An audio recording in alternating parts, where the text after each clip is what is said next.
The Mobile Intensive Coronary Care Unit, or Medic 1, came online as a pilot program in March of 1970.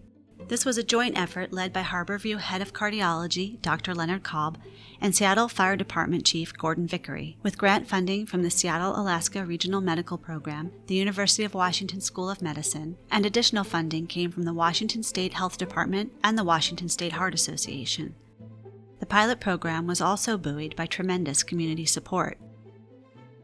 After area hospitals had developed critical care units, there was a decline in overall mortality, and yet 60% of heart attack victims still didn't reach the hospital in time. Precious time was taken away from saving the lives of heart attack victims in both transportation time and the hospital admittance process. Equipped with battery-driven electrocardiogram monitors, pacemakers, heart-lung resuscitators, and defibrillators, the Medic 1 unit had everything that a hospital CCU had. By arranging for CCU admission en route, the patient with a cardiac emergency was brought directly to the critical care unit, bypassing the emergency room. Firemen attended a 12-week training program at the University Medical School that included classroom training, but also sessions in surgery, making hospital rounds, examining coronary patients, diagnosing illnesses, and witnessing autopsies. There were 3 to 5 men on board Medic 1 working on the patient, and everything was recorded on a stereo tape deck, including readings taken on board and instructions relayed from the physicians at the hospital. To save time, electrocardiogram outputs were converted into a tone signal and transmitted to the hospital. In the first year of operation, Medic 1 went on 1,813 runs and saved 44 lives with operating costs of $130,000. Medic 1 would go on to become a nationally renowned program and model for jurisdictions all over the country and the world.